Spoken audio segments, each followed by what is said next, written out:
গ্রেফতার হয়েছেন। 53 বছর বয়সে জীবনের শেষ পড়ন্ত বিকেলে প্রিয় মাতৃভূমি থেকে বাধ্য হয়েছেন হিজরত করে মদিনায় যেতে। সেই নবী আরবির উপরে আমরা প্রাণ ভরে সালাতু সালাম পেশ করছি। সকলে পড়ছি সাল্লাল্লাহু আলাইহি ওয়াসাল্লাম। প্রিয় ভাই সব, আজকে আমরা এমন একটি মাহফিলে সমবেত হয়েছি যে মাহফিলের তুলনা দুনিয়ার আর কোনো মাহফিলের সাথে চলে না। ভাইরা আমার, আপনাদের দৃষ্টিতে এটা দক্ষিণ শালিকা মাদ্রাসা ময়দানের একখণ্ড জমি হতে পারে, কিন্তু বিশ্ব নবীর ভাষায় এটা এখন জান্নাতের বাগান। জান্নাতের বাগানে বসার সৌভাগ্য কি সবার হয়? যারা সৌভাগ্যবান, যারা আল্লাহ রহমতে সিক্ত, ওই মানুষগুলোই কেবল জান্নাতি মাহফিলে বসার সুযোগ পায়। এই মাহফিলে বসলে আমাদের লাভ হবে না ক্ষতি হবে? আরো জোরে বলতে হবে, এখানে বসেছি, আমরা এসেছি, আমাদের লাভ হলো না ক্ষতি হলো? কি লাভ হলো এটা বলে আমি মূল আলোচনা শুরু করব।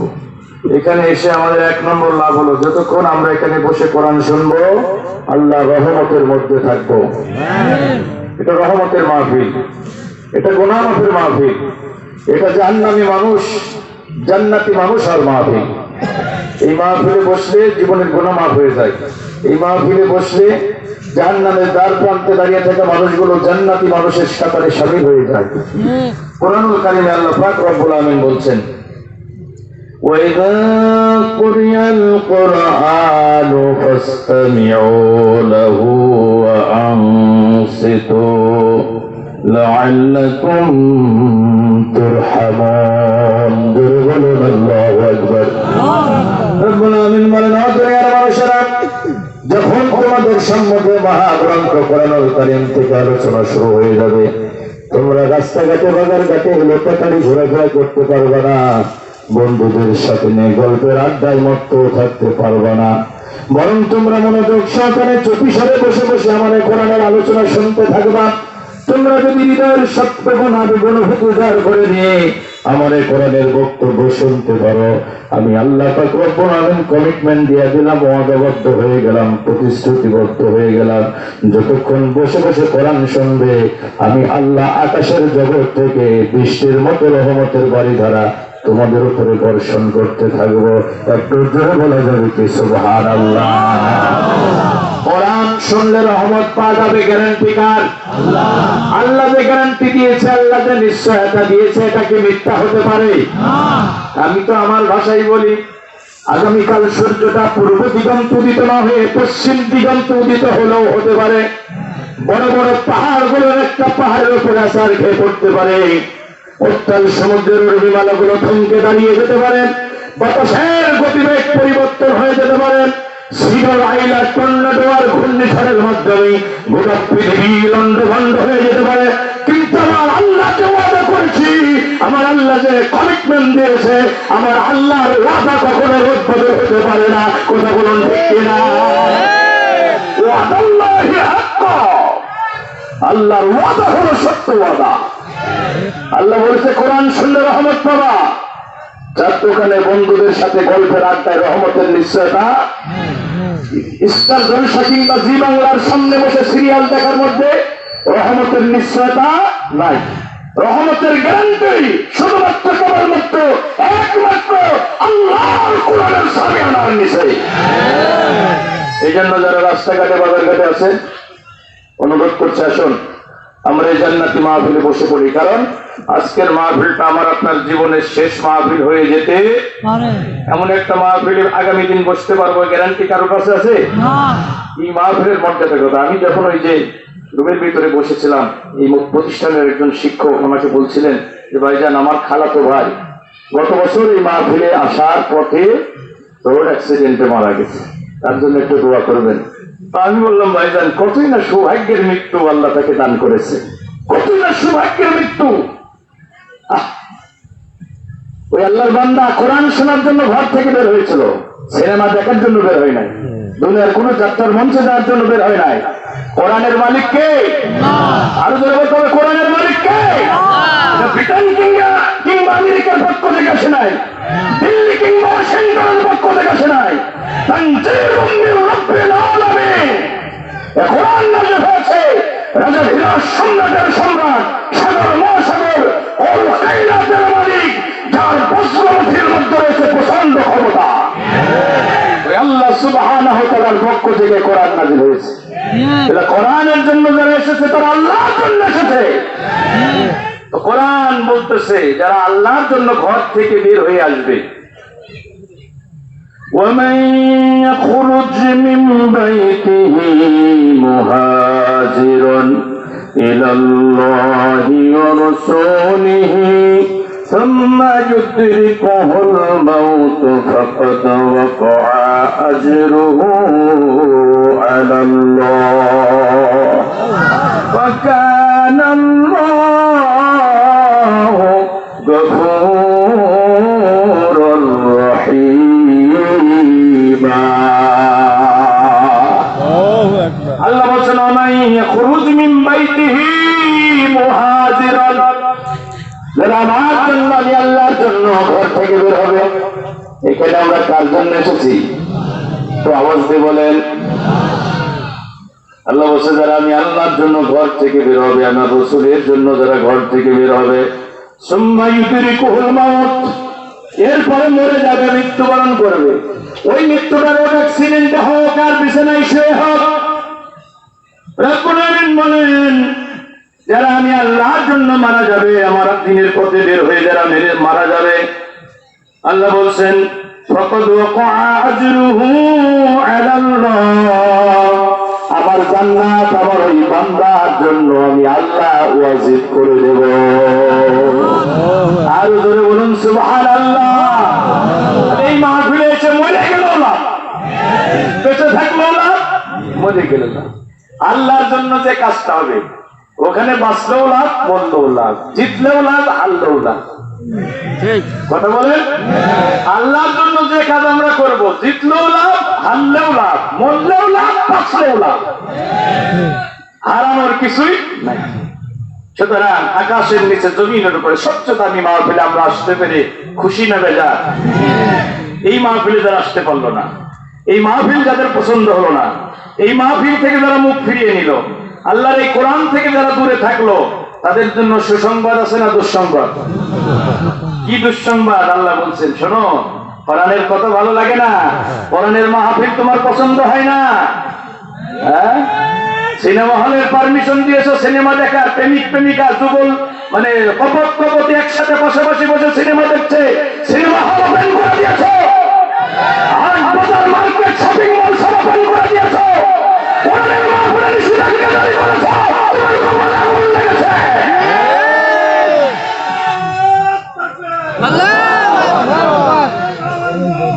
শোনেন শোনেন, এদেশের মুসলমানদের প্রতি ফোঁটা রক্তের সাথে আল্লাহর কোরআন মিশে আছে। এদেশের মুসলমানদের হৃদয়ের স্পন্দন আল্লাহর কোরআন। এদেশের মুসলমানরা ভাঙা রাস্তায় কষ্ট করে বাজারে যেতে রাজি আছে, চলাফেরা করার জন্য প্রস্তুত আছে। এদেশের মুসলমানেরা 10 টাকা কেজি চালের পরিবর্তে 50 টাকা কেজি চাউল কিনে খেতে রাজি আছে। এদেশের মুসলমানরা বিদ্যুৎ বিহীন রাতের বেলা গরমে কষ্ট করে ঘোরাতে রাজি আছে।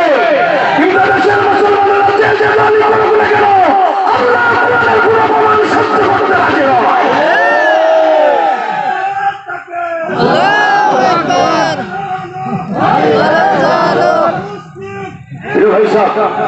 কোরআন থেকে যারা মুখ ফিরিয়ে নিল, এই কোরআনের সাথে যারা দুশমনি করলো, আল্লাহ পাক আজ থেকে 1400 বছর আগে তাদেরকে ওয়ার্নিং দিয়েছেন, সতর্ক সংকেত দিয়েছেন।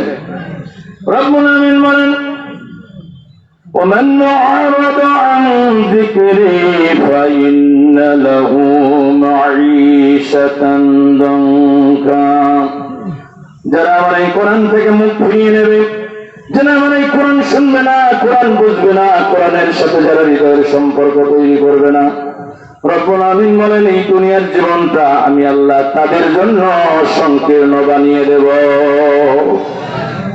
সংকীর্ণ বানিয়ে দেব। আমায় রোজগারে বরকত থাকবে না, সংসারে শান্তি থাকবে না, অশান্তির দাবানল দাও দাও করে জ্বলবে। স্ত্রী কথা শুনবে না, ছেলে কথা শুনবে না, মেয়ে কথা শুনবে না, ডান দিকে যেতে বলবে বাম দিকে যাবে, সোজা যেতে বলবে পিছনে যাবে। অশান্তির দাবানল দাও দাও করে তাদের জীবনে জ্বলবে। ওয়ানাহশুরুহু ইয়াওমাল কিয়ামাতি আ'মা, আর কিয়ামতের কঠিন ময়দানে ওই কোরআন বিমুখ কোরআন বিদেশি মানুষগুলোকে আমি আল্লাহ অন্ধ বানাইয়া দাঁড় করাবো। এটা আমার কথা না আল্লাহর কথা? সূরা তাহা 20 নম্বর সূরা 124 থেকে 26 নম্বর আয়াত পড়ে দেখেন। আল্লাহ বলেন হাসরের ময়দানে কিয়ামতের ময়দানে আল্লাহ ওদের অন্ধ বানাইয়া দেব। ওরা যখন অন্ধ হয়ে উঠবে রব্বুল আমিনকে ডেকে ডেকে বলবে ক্বালা রাব্বি লিমা হাশারতানি আ'মা ওয়া ক্বাদ কুনতু বাসীরা। রব্বুল আমিন দুনিয়াতে আমাদের দেখার জন্য কত সুন্দর দুইটি চক্ষু তুমি দিয়েছিলে, তোমার দেয়া চোখ দিয়ে তোমার সৃষ্টির কত অপরূপ নিদর্শন আমরা দেখেছি। কি অপরাধে আজকে তুমি আমাদের অন্ধ বানাইয়া দিলে? আমরা কেন অন্ধ হলাম? জবাবে রব্বুল আমিন কি বলবেন কোরআনুল কারীমে আছে না? না, সব আছে কোরআনে। আল্লাহ বলেন قال كذلك أتتك آياتنا فنسيتها وكذلك اليوم تنسى। الله أكبر। رب العالمين বলবেন এই নাফরমান, এই আমার অকৃতজ্ঞ গোলাম, আমি আল্লাহর পক্ষ থেকে তোদের জন্য সবচেয়ে দামি নিয়ামত দিয়েছিলাম আমার কোরআন। দুনিয়াতে ফিজিক্স পড়েছো, কেমিস্ট্রি পড়েছো, বায়োলজি পড়েছো, ম্যাথমেটিক্স পড়েছো, দুনিয়ার কত নায়ক নায়িকাদের সিনেমা দেখেছো, স্টার জলসা দেখেছো, জি বাংলার সিরিয়াল দেখেছো, সচিন টেন্ডুলকারের ক্রিকেট দেখেছো, লিওনেল মেসির ফুটবল দেখেছো।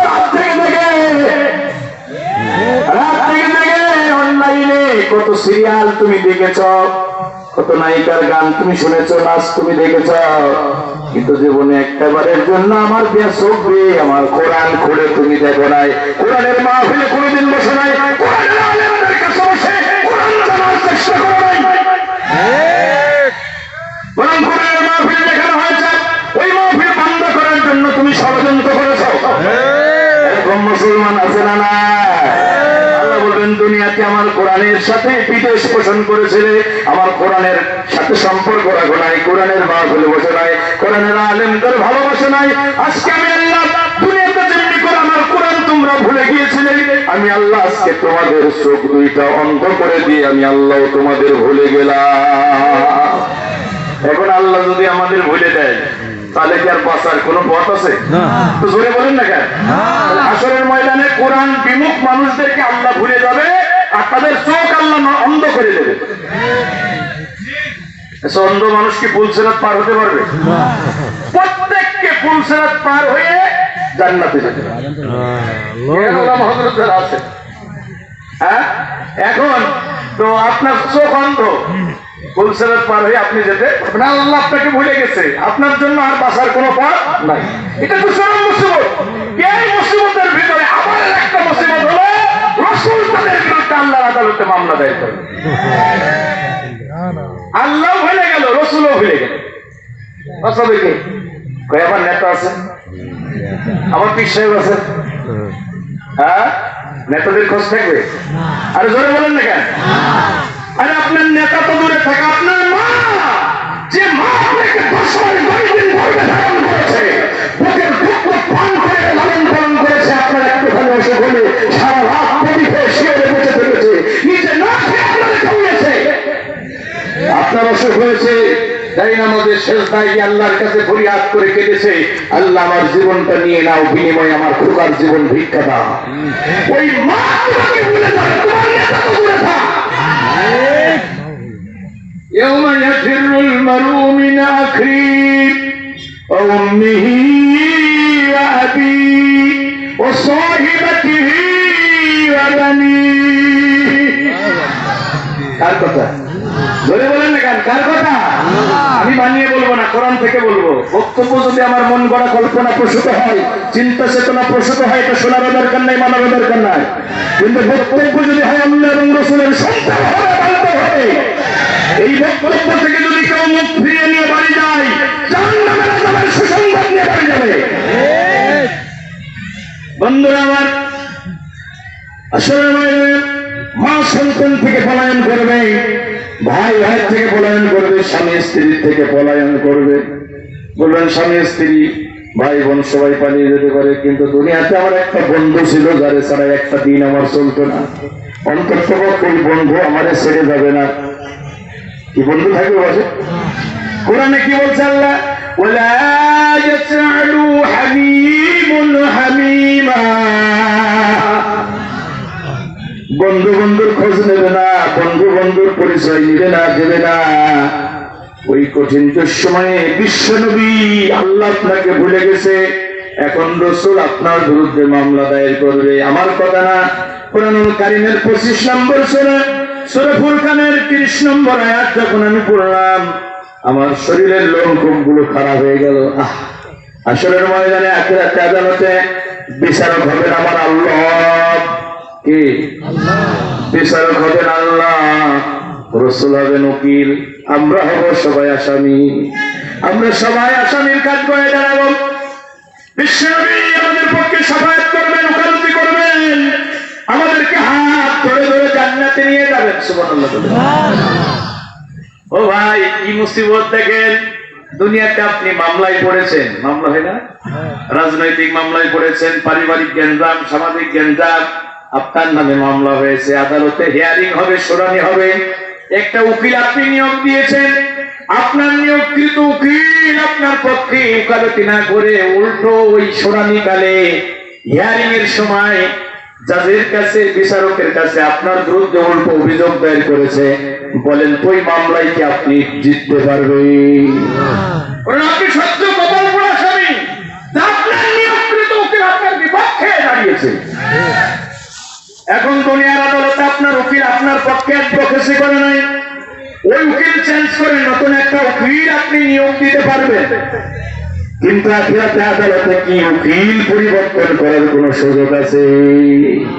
বলেন, উকিল নিয়োগ দেওয়ারও সুযোগ নাই, পরিবর্তন করারও সুযোগ।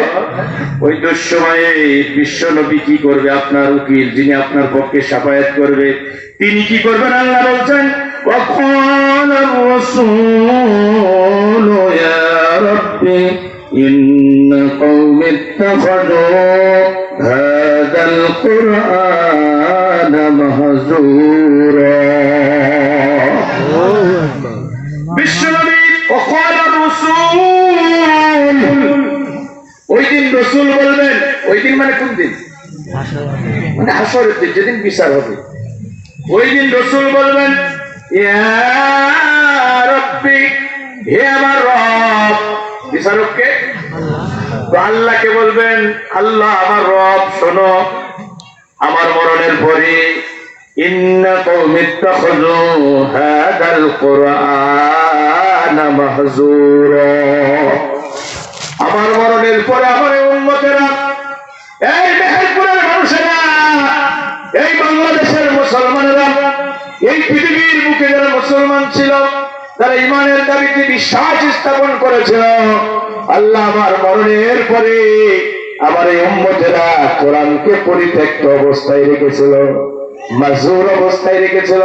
কোরআন তারা পড়ে নাই, কোরআন তারা বুঝে নাই, কোরআনের আলোচনা তারা শুনে নাই। এখন আমাদের সমাজ রাষ্ট্র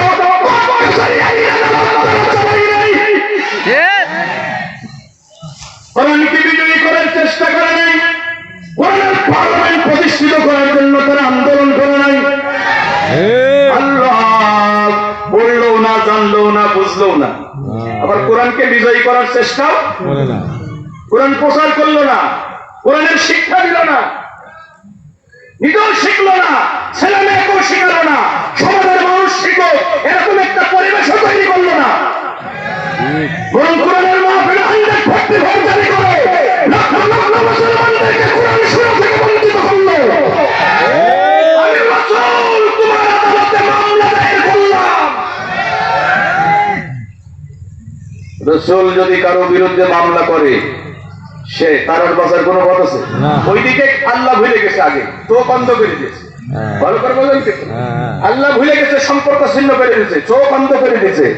এখন রাসূল আপনার বিরুদ্ধে মামলা দায়ের করলো, কাদের বিরুদ্ধে? যারা কোরআন পড়লো না, বুঝলো না, শুনলো না, জানলো না, কোরআনের মাহফিল আসলো না, কোরআনের সাথে সম্পর্ক রাখলো না, কোরআনকে বিজয়ী করার চেষ্টা চেষ্টা করলো না। কত ভালো করে বোঝেন কিন্তু। তো রসুল মামলা করলে এখন আর বাঁচার পথ আছে? তাহলে স্পষ্ট বোঝা গেল সে জাহান্নামে যাবে। কোরআন বিমুখ মানুষগুলো জান্নাতে যাওয়ার সুযোগ। আলহামদুলিল্লাহ, আলহামদুলিল্লাহ, আমি আবারও আলহামদুলিল্লাহ করছি। এই দক্ষিণ শালিকা এলাকার আল্লাহর বান্দারা দল মত নির্বিশেষে এখানে একটা কোরআনের প্রতিষ্ঠান তারা তৈরি করেছে। আলহামদুলিল্লাহ। আমার বাড়িতে, আপনার বাড়িতে প্রতিদিন কোরআনের তেলাওয়াত হয় না, কিন্তু এই মাদ্রাসায় প্রতিদিন আল্লাহ ছোট্ট ছোট্ট মাসুম বাচ্চারা, যাদের এখনো হয়তো আমলনামা হিসাবের খাতা খুলি নাই, হিসাবের খাতা এখনো শুরু হয় না, ছোট্ট ছোট্ট বাচ্চারা তারা প্রতিদিন এখানে কোরআন তেলাওয়াত করে। এখানে কোরআন শেখানো হয়, আল্লাহকে জানা, আল্লাহর ইসলাম শেখানো হয়, আল্লাহর জ্ঞান এখানে দেওয়া হয়। প্রিয় ভাইরা আমার, আপনারা শুনে খুশি হবেন, আগামীকাল চারজন ছাত্র এখানে দস্তরবন্দি হবে, যাদের সিনার ভিতরে গোটা 30 পারা কোরআন আল্লাহ রেকর্ড করে দিয়েছে। সুবহানাল্লাহ বলবেন না? বন্ধুরা আমার, আল্লাহ বলেন ফি কিতাবিম মাকনুন, এই কোরআনকে আমি গোপন কিতাবে সংরক্ষণ করেছি। গোপন কিতাব হলো আল্লাহর কোরআনের হাফেজদের সিনা। এই সিনায় আল্লাহ 30 পারা কোরআন রেকর্ড করে দিয়েছে। গোটা পৃথিবীর কাফের বেঈমান মুশরিকেরা যদি আল্লাহর কোরআনের কপিগুলোকে একত্রিত করে আগুন জ্বালিয়ে ভস্মিত করে দেয়, তারপর আল্লাহর কোরআনের নূরকে তারা পৃথিবী থেকে বিদায় করে দিতে পারবে না। কারণ গোটা পৃথিবীর জনপদে এখন প্রায় 5 কোটি কোরআনের হাফেজ রয়েছে। আরো জোরে বলুন আল্লাহু আকবার।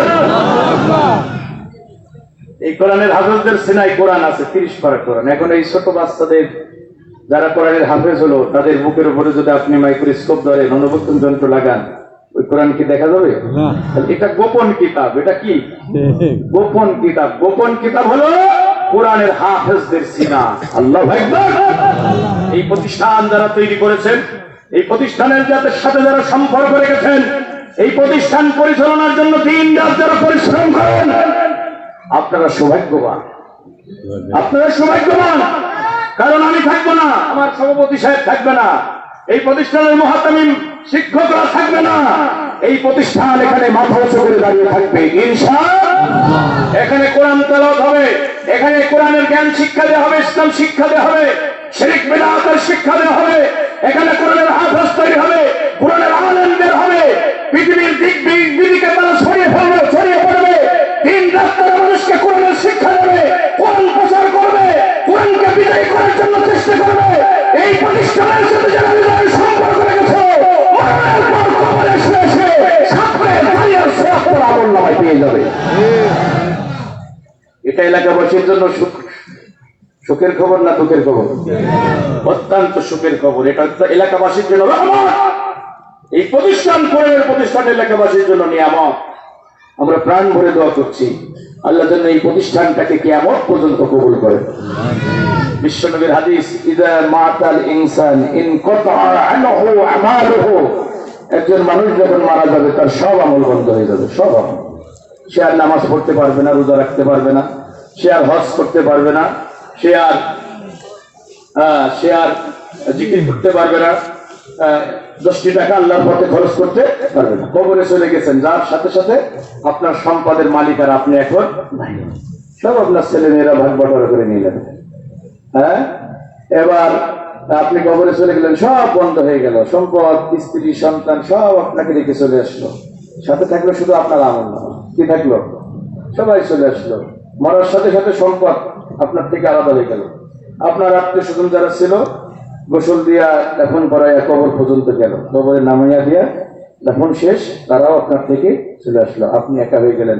এখন আপনার সাথে থাকলো শুধু আপনার নেক আমল, নেক আমল, এই ছাড়া আর আপনার পুঁজি নাই। তো বিশ্বনবী বলছে, এখন মানুষ মারা গেল, সব আমল বন্ধ হয়ে গেল, মরে যাওয়ার পরও 3টা আমল বন্ধ হবে যদি সে সাদকায়ে জারিয়ামূলক কোনো কাজ করে। কোরআনের প্রতিষ্ঠান তৈরি করেছে, মসজিদ তৈরি করেছে, মাদ্রাসা তৈরি করেছে, রাস্তার পাশে একটা টিউবওয়েল স্থাপন করেছে, ওই টিউবওয়েলের পানি যত পিপাসিত মানুষ পান করবে, কবরে শুয়ে শুয়ে সে সওয়াবের হাদিয়া পেতে থাকবে।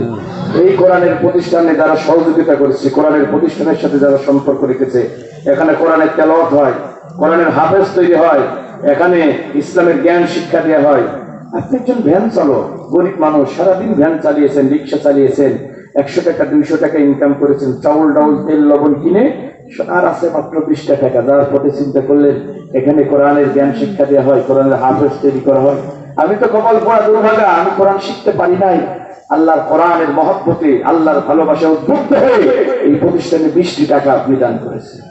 মারা গেছে কবরে শুয়ে শুয়ে এই যে তাওয়াত, এই যে কোরআনের জ্ঞান শিক্ষা দেওয়া হলো, সওয়াবের হাদিয়া আপনি পেয়ে যাবেন। সুবহানাল্লাহ। আরো জোরে বলেন সুবহানাল্লাহ। আমরা দোয়া করব এই প্রতিষ্ঠানকে আল্লাহ যেন কিয়ামত পর্যন্ত কবুল করেন। আমরা বলছি আমিন। আরো জোরে বলেন আমিন। রাতের আধারে দিনের আলোতে এই প্রতিষ্ঠানে যারা দান করে, এই প্রতিষ্ঠানকে জিন্দা রাখার জন্য যারা সময় দেয়, শ্রম দেয়, আল্লাহ যেন সবার জন্য এই কোরআনের প্রতিষ্ঠানকে সাক্ষী হিসাবে কবুল করেন। আমরা একবার বলছি আমিন। আজকে আমি আপনাদের সম্মুখে অত্যন্ত গুরুত্বপূর্ণ একটি বিষয়ের উপরে আলোচনা করব, যে আলোচনাটা জানা, বোঝা, মানা আমাদের ইমানের অপরিহার্য দাবি। এখন শীতকাল, গরমের ওয়াজ করবেন, শীতকালে শীতের ওয়াজই করতে হবে। কথা বলুন ঠিক না? হ্যাঁ, রোগ হয়েছে ডেঙ্গু ফিভার, ডায়াবেটিসের ট্রিটমেন্ট দিলে লাভ হবে, রোগ নির্ণয় করে চিকিৎসা দিতে হবে। জাতির মুসলমানদের রোগ কোথায় এটা ফাইন্ড আউট করতে হবে, কোরআন হাদিস দিয়ে প্রেসক্রিপশন দিতে হবে। এটা হলো যোগ্য আলেমদের পরিচয়। কথা বলুন ঠিক না? হ্যাঁ ভাইরা আমার, আমি সেই অনুযায়ী আপনাদের সম্মুখে একটা আয়াত বেছে নিয়েছি, সেখান থেকে আপনাদেরকে আলোচনা শোনাবো ইনশাআল্লাহ। আমরা হৃদয় ভরে কোরআনের আলোচনা শুনবো, তবে লম্বা সময় বলবো না, কারণ রাসূলুল্লাহ লম্বা সময় বলেন নাই। রাসূলুল্লাহ ওয়াজ করেছেন কম, সাহাবীরা আমল করেছে, কিন্তু আমাদের চিত্র পুরো উল্টা, ওয়াজ করিও বেশি, শুনিও বেশি, কিন্তু আমলের খবর। এজন্য শুনবো কম, আমল করব বেশি, আল্লাহ হবে খুশি। একটু মহব্বতে জিকির করি লা ইলাহা, সবাই জবান ছেড়ে লা ইলাহা ইল্লাল্লাহ, লা ইলাহা ইল্লাল্লাহ, সবাই লা ইলাহা ইল্লাল্লাহ, লা ইলাহা ইল্লাল্লাহ, লা ইলাহা ইল্লাল্লাহ, সুবহানাল্লাহ, আলহামদুলিল্লাহ, লা ইলাহা ইল্লাল্লাহ, সুবহানাল্লাহ, আলহামদুলিল্লাহ, লা ইলাহা ইল্লাল্লাহ। আমার জীবন তোমার দৌড়াইয়া, আমার জীবন তোমার দৌড়াইয়া, হেরার আলোয় পাপের কালো, হেরার আলোয় পাপের কালো নৌমসিরা, আমার জীবন তোমার দৌড়াইয়া। করে বলুন আমিন। সৈনিকিসো তবুও তুমি করলে সবিদান, মনের শয়তান জুড়ে বাজে তোমারি নামের গান।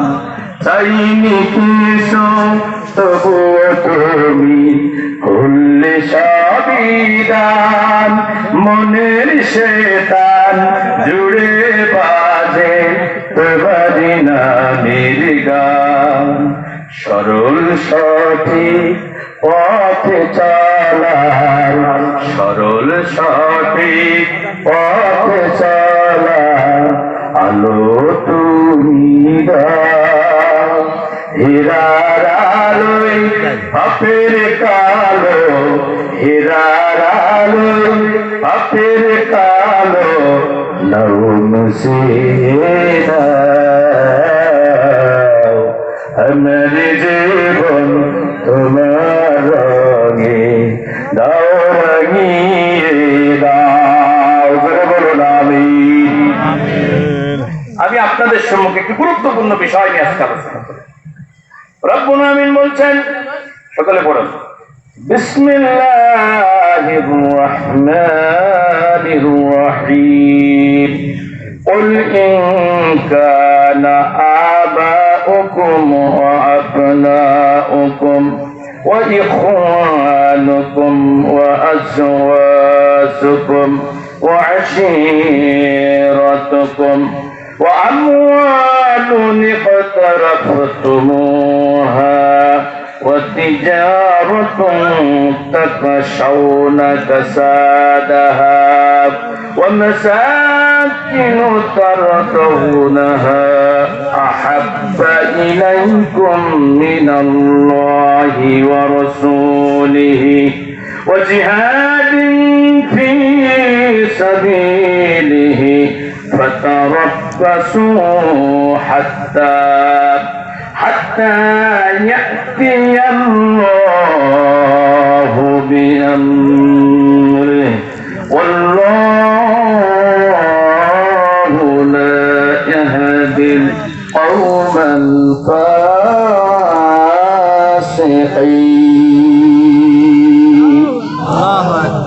রব্বুল আমিন বলছেন, হে নবী কুল, হে নবী আপনি বলুন, ইন কানা আবাউকুম ওয়া আবনাউকুম ওয়া ইখওয়ানুকুম ওয়া আজওয়াজুকুম ওয়া আশীরাতুকুম وأموال اقترفتموها وتجارة تخشون كسادها ومساكن ترضونها أحب إليكم من الله ورسوله وجهاد في سبيله.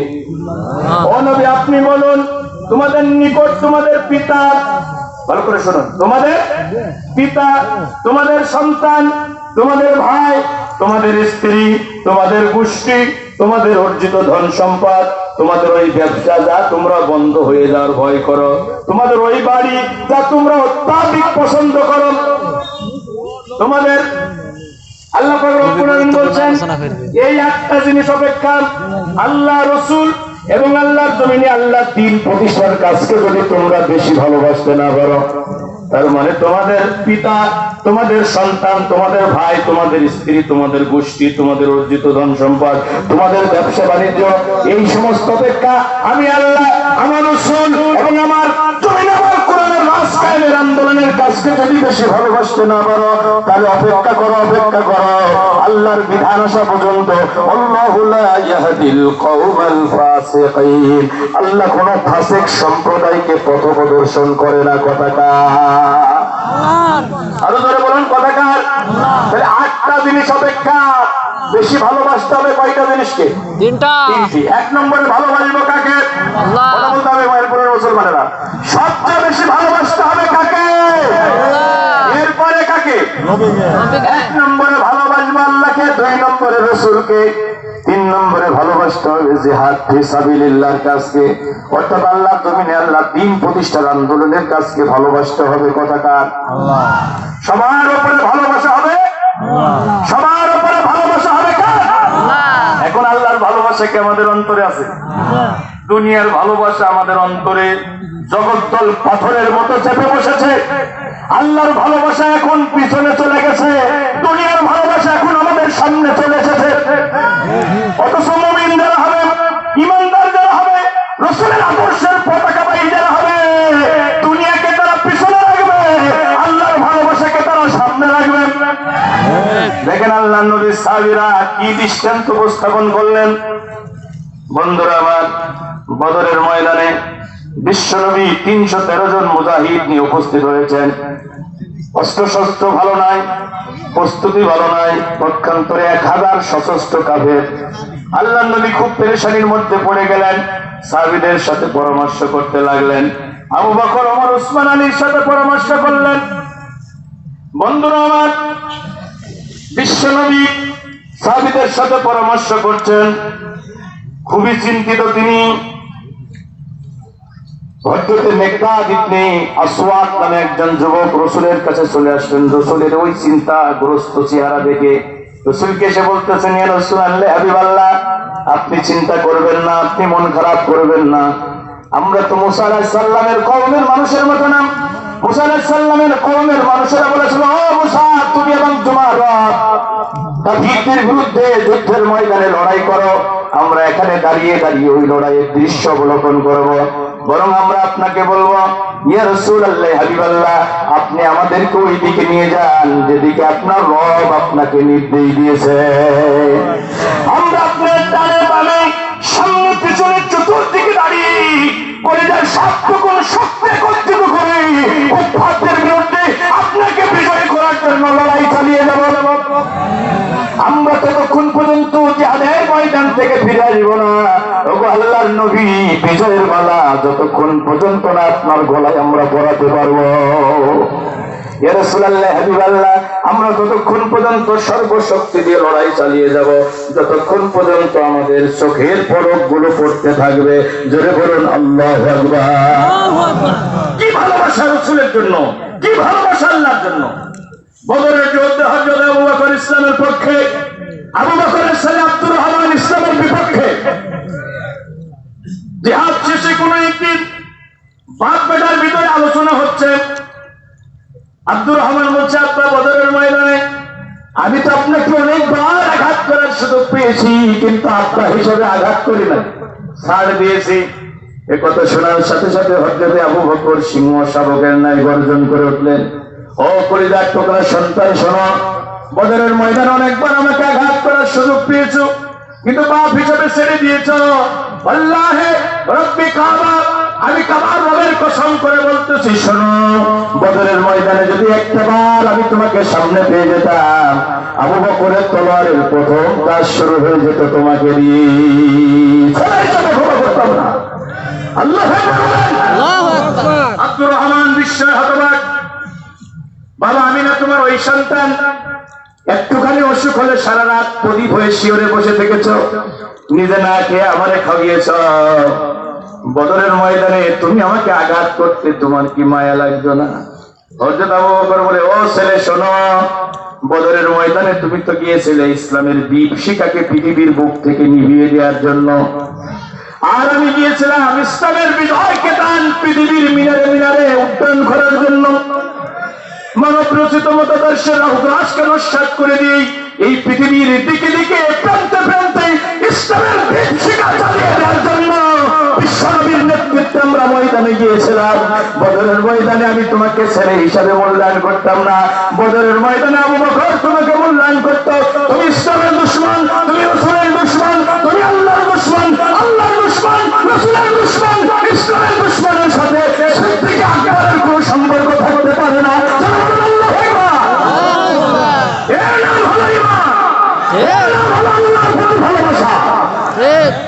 এই ভালোবাসা কি এখন আমাদের আছে? এই ভালোবাসা এখন আমাদের নাই। এখন 10 টাকার একটা নোট দিলে আমাদের ভালোবাসা বিক্রি হয়ে যায়। কথা বলেন না কেন? 1 প্যাকেট সিগারেট দিলে আমাদের ভালোবাসা এখন বিক্রি হয়ে যায়। একটু হুমকি দিলে আমাদের ভালোবাসা পালিয়ে যায়। কিন্তু আল্লাহকে যারা ভালোবেসেছে, রাসূলকে যারা ভালোবেসেছে, পাহাড় সমান বিপদ চতুর্দিক থেকে তাদেরকে ঘিরে ফেলেছে, একদম ইমানের ঘর থেকে তারা দূরে সরে যায় না। কথা বলেন। দেখেন আল্লাহর প্রতি ভালোবাসা কারে বলে? হযরত আসিয়া রাষ্ট্রপতির স্ত্রী, ফেরাউনের স্ত্রী, রাজপ্রাসাদে বিলাসবহুল জীবন যাপন করত। কথা বলেন। তিনি যখন সত্য বুঝলেন, আল্লাহকে জানলেন, বুঝলেন, আল্লাহর প্রতি ঈমান আনলেন, ঈমানের ঘোষণা দিলেন, ফেরাউন বরদাস্ত করতে পারল না। আসিয়াকে ডাক দিয়ে বলল, আসিয়া, একদিকে তোমার ঈমান আর একদিকে মৃত্যু, কোনটা বেছে নেবে? আসিয়া বলল, আল্লাহর জন্য, ঈমানের জন্য হাসি মুখে মৃত্যুকে আলিঙ্গন করব। সারা ফেরাউন এক কদম ঈমানের পথ থেকে দূরে সরাতে পারবে না। এটাকে বানানো কাহিনী। সূরা তাহরিম পড়ে দেখেন বন্ধুরা আমার। আসিয়ারে ধরা হলো, রিমান্ডে নেওয়া হলো, তাকে নির্যাতন করা হচ্ছে। আসিয়া এখনো ভেবে রেখো কি করবা? একদিকে ঈমান, একদিকে মৃত্যু, কোনটা বেছে নেবা? আসিয়া বলল, মৃত্যুকে আলিঙ্গন করবো, ঈমানের পথ থেকে সরে যাবো না, আল্লাহর পথ থেকে এক কদম দূরে সরে যাবো না। সব হারাতে পারি, আমি আমার আল্লাহকে হারাতে পারি। চূড়ান্ত নির্যাতন শুরু করা হলো, আল্লাহর বান্দাদের ধরা হলো, একটা কাঠের তক্তার উপরে তাকে শোয়া দেওয়া হলো, দুই পায়ের উপরে দুইটা পেরেক করা হয়েছে, দুই হাতের উপরে দুইটা পেরেক করা হয়েছে, বুকের উপরে বড় পাথর চাপিয়ে দেওয়া হয়েছে, হান্টারের আঘাত বুকের আঘাত করা হচ্ছে, শরীর থেকে ফিনকি দিয়ে রক্ত ঝরছে। আল্লাহর বান্দি নির্যাতনের শিকার, শরীরটা আস্তে আস্তে নিস্তেজ হয়ে যাচ্ছে। আসিয়াকে শেষবারের মতো বলা হলো, আসিয়া ও আসিয়া এখনো ভেবে দেখো কি করবা, সময় আছে, রাজপ্রাসাদে থাকবা, বিলাসবহুল জীবন যাপন করবা, না যদি আল্লাহর পথ থেকে ফিরে না আসো, ইমানের পথ থেকে যদি ফিরে না আসো, মৃত্যুকে আলিঙ্গন করতে হবে। আসিয়া শেষবারের মতো কলিজার সবটুকুন শক্তি একত্রিত করে বলল, ও ফিরআউনের সৈন্যরা, মৃত্যুর ভয় দেখে লাভ হবে না, আমি তো আবার আল্লাহর সাথে আলিঙ্গন করার জন্য প্রস্তুতি নিয়েছি, মরে যাব, আল্লাহর সাথে আলিঙ্গন করব, আল্লাহর সাথে সাক্ষাৎ করব, সুতরাং আল্লাহর সাক্ষাৎ থেকে তোমরা আমাকে থামিয়ে দিতে পারবে না, আমাকে তোমরা স্তব্ধ করে দিতে পারবে না। ইমানের জন্য হাসি মুখে, আল্লাহর জন্য হাসি মুখে প্রাণ বিসর্জন দেব, আল্লাহর পথ থেকে এক কদম দূরে সরে যাব না। নির্যাতন চলতেছে, আল্লাহর বান্দি বুঝতে পারছে এখন সে ভালো যাবে, এখন তার বিদায়ের ক্ষণ চলে এসেছে। মরণের আগে আল্লাহর বান্দি হৃদয়ের সবটুকুন আবেগ দিয়ে আল্লাহর কাছে একটা ফরিয়াদ করেছিল, ওর যদি আসি আর ওই ফরিয়াদ কোরআনুল কারীমের ভিতরে আছে না, না ওর যদি আসে বলতেছেন, আল্লাহ আমার তো কোনো অপরাধ নেই, অপরাধ শুধু এতটুকু, তোমার উপরে ঈমান এনেছি, তোমাকে রব হিসাবে গ্রহণ করেছি, এই অপরাধের কারণে আমার স্বামী রাষ্ট্রপতি ফিরআউন তার সৈন্য সামন্ত দিয়ে আমার উপরে নির্যাতন করছে, আমার জীবনের সূর্যটা পশ্চিম দিগন্তে অস্তমিত হতে চলেছে, আমি তো এখন মরে যাব, আল্লাহ আমার কোনো চাওয়া নাই, আমার কোনো পাওয়া নাই, আমার কোনো দুঃখ বেদনা নাই, মরণের আগে একটা ফরিয়াদ তোমার কাছে করি আল্লাহ।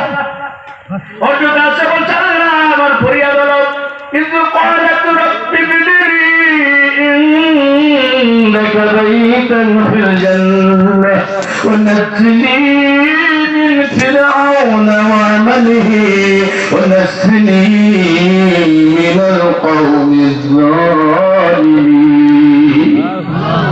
والله আমি মরে যাবো, দুঃখ নাই, ফিরআউনের আশপাশে আমার প্রয়োজন নাই, মরণের পরে আল্লাহ, ও আল্লাহ আমার রব, মরণের পরে জান্নাতের ভিতরে আমি আছি, আর তোমার বান্দির জন্য তোমার পাশে একটা ঘর বানাইয়া দিও, ওই ঘর থেকে বসে বসে আমি আসিয়া জানো তোমার দেখতে পাই, জোরে কোন আল্লাহ ভাইবা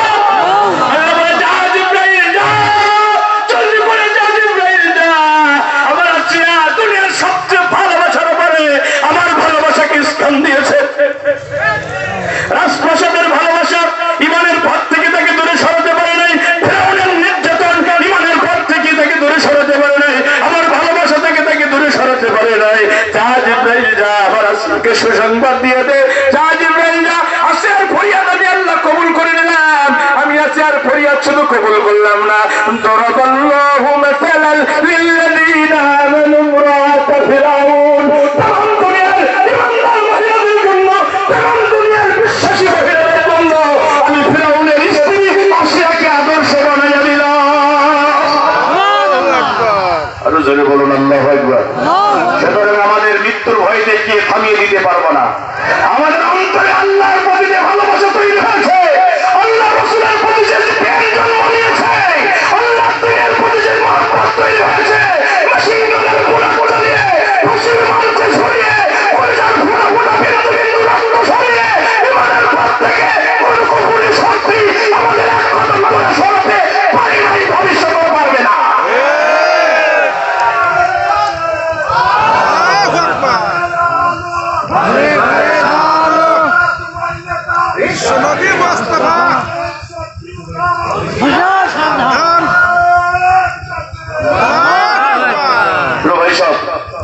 কষ্ট পাচ্ছেন আপনারা? তাহলে সবার উপরে কার ভালোবাসা? আরো জোরে। আমরা দুনিয়ার সব হারাতে পারি, এরকম স্ত্রীকে হারাতে পারি, কলিজার টুকরো সন্তান থেকে বিচ্ছিন্ন হয়ে যেতে পারি, ভালোবাসার সংসার থেকে আলাদা হয়ে যেতে পারি, রাতের পর মাঠে জঙ্গলে বন্দরে বিরুদ্ধে কাটাতে পারি,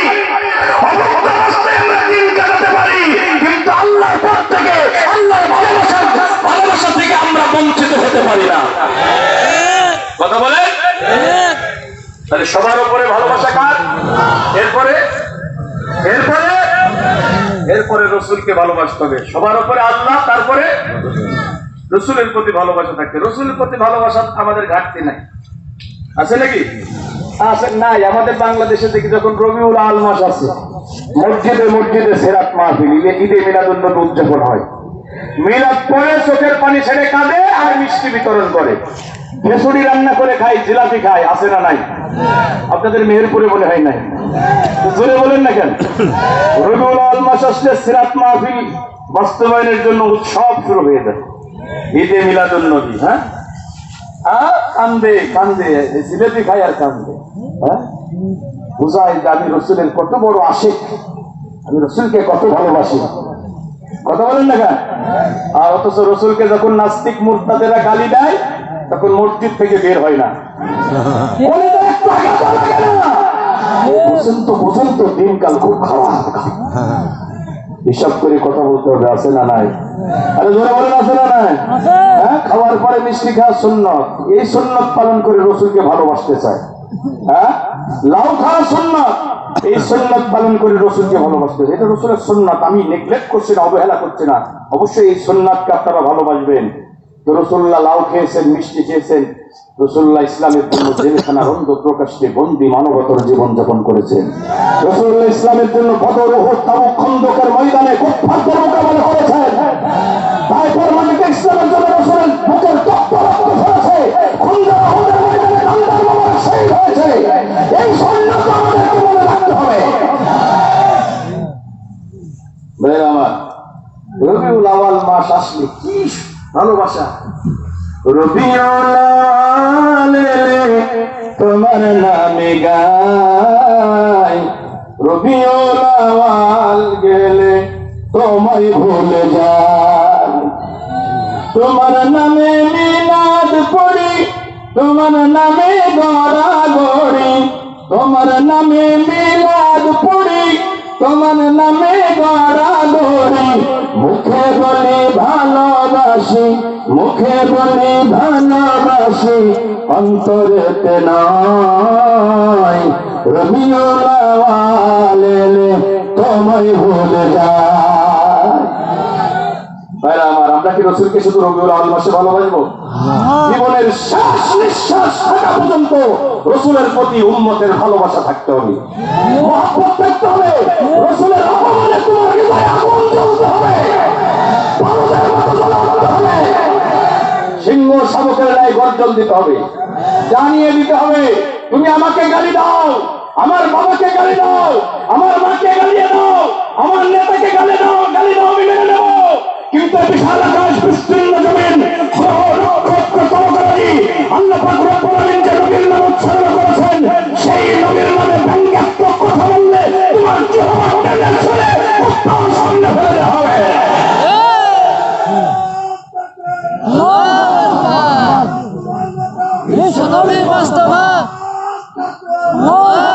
রাসূলের সাহাবীরা ভালোবাসার দৃষ্টান্ত উপস্থাপন করেছেন। আল্লাহ বলেন, হযরত খুবাইব ইবনে আদি, এদিকে তাকান, এদিকে তাকান, ভালোবাসা কাকে বলে? হযরত খুবাইব ইবনে আদি তাকে গ্রেফতার করা হয়েছে, কাফেররা গ্রেফতার করে শুলে চড়িয়ে তাকে হত্যা করবে। সত্য যন্ত্রণাদায়ক মৃত্যু হলে শুলে বিদ্ধ করা মৃত্যু। দুই হাতের উপরে পেরে তলোয়ার দিয়ে কেটে কেটে সমস্ত শরীর ক্ষত বিক্ষত করা হয়েছে, রক্ত ঝরতেছে খুবাইবের শরীর, তার দিকে তাক করে রাখা হয়েছে। জীবন মৃত্যুর সন্ধিক্ষণে হযরত খুবাইব, তাকে বলা হলো, খুবাইব, একটা বার শুধু তুমি বলো, আজকে যে অবস্থায় তুমি এখানে আছো, বন্দী অবস্থায় যে নির্যাতনের শিকার তুমি হচ্ছ, তুমি যদি এই অবস্থায় তোমার রাসূলকে দেখতে, তাহলে তুমি খুশি হয়ে যেতে। এই স্বীকৃতিটুকু যদি তুমি দিতে পারো, তোমাকে আমরা মুক্ত করে দেব। হযরত খুবাইব মৃত্যুর ভয়ে কি কথা স্বীকার করেছেন? বরং শরীর থেকে তার রক্ত ঝরছে। রাসূলের ভালোবাসা কাকে বলে? আমার এই কতগুলো হৃদয় উপলব্ধি করতে হবে। রাসূলের উম্মতেরা, আমার মেহেরপুরের শহীদের রক্ত স্নাত ময়দানের সংগ্রামী মুজাহিদেরা, আমার কথাগুলো আবেগ দিয়ে নয়, হৃদয় উপলব্ধি করতে হবে।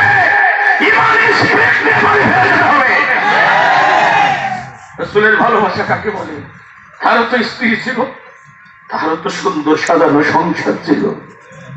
আমাদের সন্তানেরা যখন আমাদের আব্বু বলে ডাক দেয়, মনে হয় যেন কলিজাটা যদি দিয়ে দিতে পারতাম।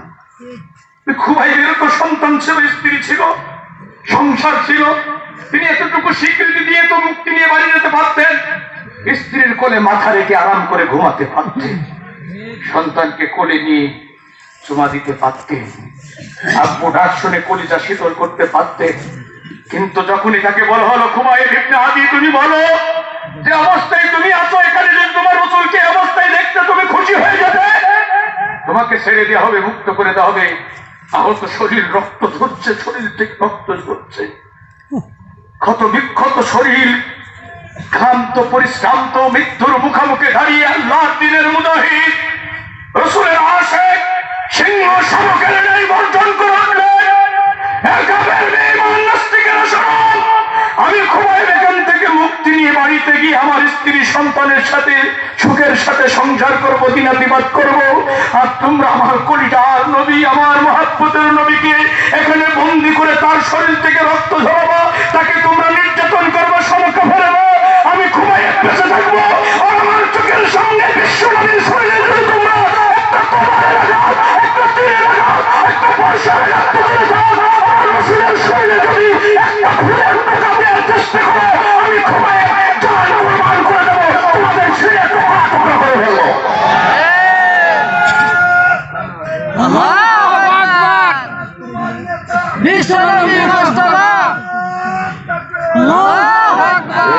রসুলের প্রতি ভালোবাসা, এই ভালোবাসা এখন আমাদের আছে? এখন আমরা জীবনকে বেশি ভালোবাসি, দুনিয়াকে বেশি ভালোবাসি। আমরা বলছি দিনকাল খুব খারাপ, দিনকাল খুব খারাপ। এ ভাই, দিনকাল খারাপ বলে যদি আমাদের আকাবিররা থেমে যেত, আমাদের রাহবাররা যদি থেমে যেত, 50টি বছর যে কোরআনের তাফসীর করেছে, শহর নগর গ্রাম বাংলার প্রতিটি জনপদে যার পদচারণা হয়েছে, যার তাফসীর শুনে হাজার হাজার বিধর্মী কালেমা পড়ে মুসলমান হয়েছে। আমি গত পরশুদিন নতুন ধর্মেশপুর একটা মাহফিলে গিয়েছিলাম। একজন যুবক, মাথায় টুপি, মুখে দাড়ি, গায়ে পাঞ্জাবি, আমাকে বলছে, ভাইজান, কোরআনের পাখির তাফসীর শুনে আমার এই পরিবর্তন। আমি ইসলাম বুঝতাম না, আমি সত্যের পথ থেকে অনেক দূরে ছিলাম। আল্লাহ কোরআনের পাখির তাফসীর শুনে আমি সত্য পথের দিশা পেয়েছি। তিনি যদি দিনকাল খারাপ মনে করে থেমে যেতেন, তিনি যদি কোরআনের পক্ষে হুঙ্কার না দিতেন, কোরআনের রাস্তায়নের পক্ষে যদি তিনি কথা না বলতেন, তিনি যদি খানকা শরীফ খুলে পীর মুরিদি বলতেন, বাংলাদেশের সবচেয়ে বড় ব্যক্তি হতো আল্লামা সাঈদী।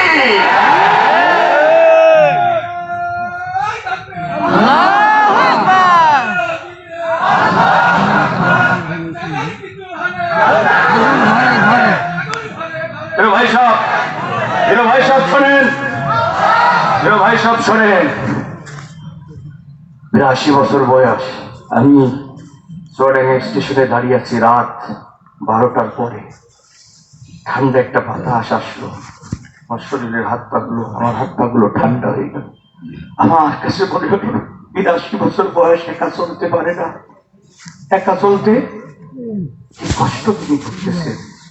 এই ঠান্ডা ফ্লোরে একাকী জীবন, নিঃসঙ্গ জীবন, যে সময় তার স্ত্রী, তার সন্তানগুলো তাকে তার পাশে থাকবে, তার খেদমত করবে, জেলখানার অন্ধকার কষ্টে একাকী বন্দি মানবতার জীবন যাপন করছে, শুধু আল্লাহকে ভালোবাসার কারণে, রসুলকে ভালোবাসার কারণে, আল্লাহর জমিন, আল্লাহর দ্বীন কায়েমের স্বপ্ন দেখার কারণে।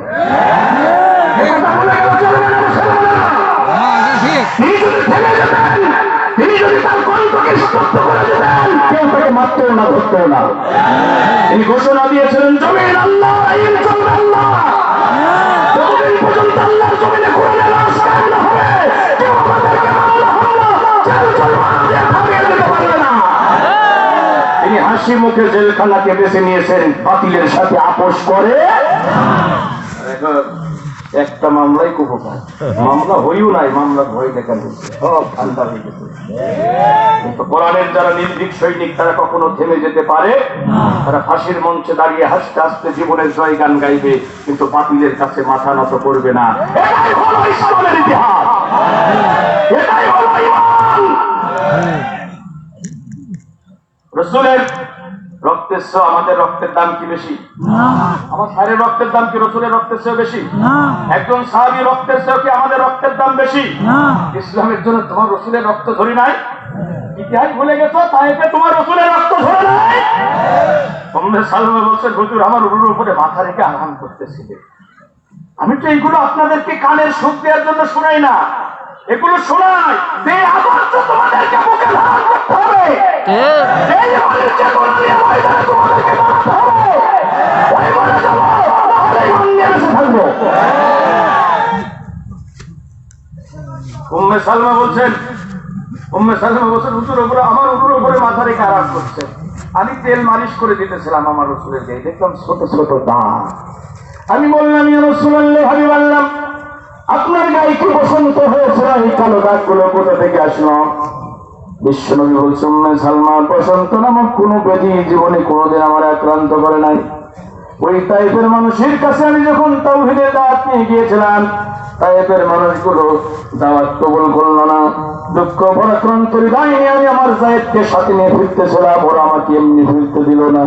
রাস্তার পাশে দুষ্ট বালকদের দাঁড় করিয়ে দিল, 3 কোনা কালো পাথর হাতে তুলে দিল। আমি মোহাম্মদ রাস্তাতে হেঁটে যাই, পাথর মেরে মেরে ওরা আমাকে রক্তাক্ত করে দেয়। ওই যে তাইফের বালকগুলো আমাকে পাথর মেরেছিল, ওই পাথরের দাগগুলো আজও আমি নবীর শরীরে স্পষ্ট হয়ে রয়েছে। উম্মে সালমা বলেন, হুজুর আমার উরুর উপরে মাথা রেখে ঘুমিয়ে পড়লেন। আমি নজর করে দেখলাম তখনো পর্যন্ত আমার রাসূলের শরীরে 1 নয় 2 নয় 632 খানা পাথরের দাগ স্পষ্ট হয়ে রয়েছে। আল্লাহু আকবার। রাসূলুল্লাহ ইসলামের জন্য রক্ত দিলেন, সাহাবীরা রক্ত দিল, আমি হামদার কলিজা কুরবানি হলো। বিশ্বনবী জেল খাটলো। ও তুমি কত বড় আসামি, কত বড় সন্ত্রাসী, জেলখানায় গেছো, তোমার খাবার তো বন্ধ করে দেওয়া হয় নাই। সকালবেলা তোমাকে খাবার দেওয়া হয়, দুপুরবেলা তোমাকে খাবার দেওয়া হয়, সদ্য ভেঙে আসার আগে খাবার দেওয়া হয়। 10টা মার্ডার করেছো তুমি ধর্ষণের আসামি, তোমার খাবার তো বন্ধ করা হয় না। দেখো ইতিহাসের পাতা খুলে, বিশ্বনবী এত বড় পয়গম্বর, তার হাতের ইশারায় আকাশের চন্দ্র দ্বিখণ্ডিত হয়ে যায়। তিনি হা বললে হালাল হয়ে যায়, না বললে হারাম হয়ে যায়। যার চেহারা দেখলে এতিম সন্তানগুলো মা হারানোর বেদনা ভুলে যায়। ওই নবীকে শিহাবে আবি তালিবে বন্দী করা হয়েছে, খাবার বন্ধ করে দেওয়া হয়েছে। আল্লাহ নবীর সাহাবীরা সিরাত ইবনে হিশাম, সিরাতে সরায় আরব, মানবতার বন্ধু মুহাম্মদুর রাসূলুল্লাহ সাল্লাল্লাহু আলাইহি সাল্লাম, রাসূলুল্লাহর বিপ্লবী জীবন, রাসূলুল্লাহর মক্কি জীবন, দুনিয়ার শ্রেষ্ঠ সিরাত গ্রন্থ আর রাহিকুল মাকতুম আপনি খুলে দেখুন। এই হৃদয় বিদারক ঘটনা সব সিরাত বিশারদরা তুলে ধরেছেন। খাবার বন্ধ হয়ে গেছে, খাবার নাই। আল্লাহর নবী আর তার সাথীরা গাছের লতা পাতা চিবিয়ে খেয়েছে, মরা পশুর চামড়া সিদ্ধ করে খেয়েছে। যেরকম আল্লাহু আকবার। এত কষ্টের জীবন তারা বেছে নিয়েছে, বাতিলের কাছে মাথা নত করে। কোরআনের বাতি এত কষ্ট করছে, তারপরে তিনি কি আপোষ করেছেন? আমরা অনুরোধ করব, কোন দলীয় দৃষ্টিকোণ থেকে নয়, একজন কোরআনের আলেমকে আমরা কোন দলীয় দৃষ্টিতে চিন্তা করব না। একজন আলেম তো কোন দলের সম্পদ না, একজন কোরআনের হক্কানি আলেম হলো মুসলিম উম্মার সম্পদ। আমরা অনুরোধ করব, জীবনের এই পড়ন্ত বিকেলে মুখের দাড়িগুলো চারদিকে পেকে গেছে, বয়সের ভারে ক্লান্ত হয়ে পড়েছে, তাকে আবার ফিরিয়ে দেওয়া হোক কোরআনের ময়দানে। আমার এই বক্তব্যের সাথে কি আপনারা একমত?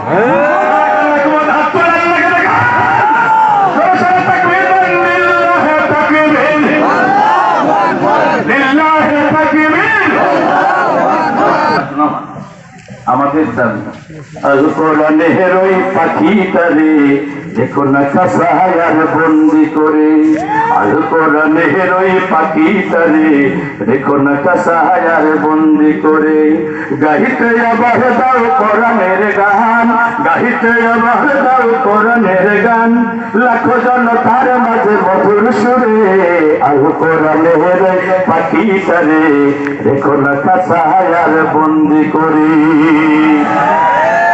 গাইছে পাখি শুধু কোরআনের গান মুগ্ধ হয়ে অনেক ফেরিমা কণ্ঠে বাজে যেন জাদুর ছোঁয়া মোমের মতো গলে কঠিনের দায় গাইছে পাখি শুধু কোরআনের গান মুগ্ধ হয়ে অনেক ফেরিমান লাখো মুমিনের হৃদয় কাঁদে লাখো মুমিনের হৃদয় কাঁদে একবার তারে দেখার তবে আল কোরআনের ওই পাখিটারে রেখো না কাছায়ার বন্দি করে গাইতে আবার দাও কোরআনের গান গাইতে আবার দাও কোরআনের গান লাখো জন তার মাঝে মধুর সুরে আল কোরআনের ওই পাখিটারে রেখো না কাছায়ার বন্দি করে সুমধুর সেই গান শুনেছে যারা দিনের মুজাহিদ হয়েছে তারা সুমধুর সেই গান শুনেছে যারা কোরআনের পথ খুঁজে পেয়েছে তারা হে দয়াময় আল্লাহ তুমি হে দয়াময় আল্লাহ তুমি কাছার দুয়ার দাও ভেঙে চলে আল কোরআনের ওই পাখিটারে রেখো না কাছায়ার বন্দি করে